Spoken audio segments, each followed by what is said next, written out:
oras nga nagtatak na sa ako naglubong. Nagdako sa siwalak masyado nagigagalong. Isa ka broken family nga ako gipatungbayaan tungod sa kagalong. Nagbulagay akong ginikanan siya do ka pait sang akong naging agyan. Sugod sang 14 anyos gapangitan na makwartahan para makakaon lang kung sino ang mapasugod. Ginabuyinan ng sinsilyo para lang makatimo. Nakatapos na ko tanay kung ila ko ginpatiyan tungod sa hinakit sa ilan nagkatutanan. Sa akon mga problema wala ko may masugira. Maisaya katao na ako iyaging buligan. Mayo pang iba na tao sa akon nakaintindi. Ako na lang pawala maninguwa na lang ko di kabudlay gigali nga wala may gasuporta. Init kag baka para makakita kwarta. Nanimbrano na ko gani magimuyas ang pamilya tungod sa kapiot. Ako lang ginaagwanta, ako na lang ginakaya ang ininga sitwasyon. Kapasimpalan na lang ko di para lang na makabangon kung ara lang tani. Ang ako niya nasaligan, hindi gigutani. Subong iya mabudlayan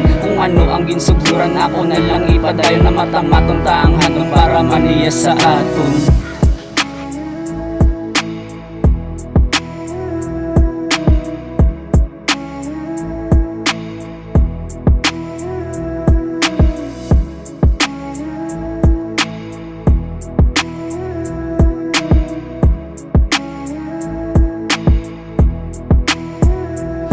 Biskan ano imuon ko sa lamang kunog yapon. Amo na lang ginapadayon ko ang akon panglakaton. Nagaantos ko subong nga wala ko sang tulugan. Nagaistaran ko sa kubo na amon ginapulian. Nagapaguwas ang similya kag wala gin tindugan. Amo na ang penitensya sang mga kabataan. Saksi na ang kaingod sang akong gingagyan na puro bura-bura nasa luko na tanan. Sang arak pa ko Manila sa Santa Ana ya tulay. Tingkwa ko sang akon lola nga nagtinduyan nanay. Ang amo gina ang dulot nga sa akon na sakit. Ang ibili nila sakon nga pertigig kapait. Pero subong ako na lang diyan nakayaon. Maningwa na lang ko di sang akon yan na panglakaton. Nanda ko na sakripisyuan. Ang tanan ko yan na hando para tanan ko yan na gusto akong gidyan na maagong. Hindi pa manuli ang akon yan na pagtikang. Kay may araw at at sa kagwalan di ginakulang. Mga muyo sa babaw amugid na aton na magad nagalantaw man na saton. Saksi man na sigad nasulat ko ning nga kanta kay gakadunduman. Nagatululuwa ko nga anag amo paniyaman.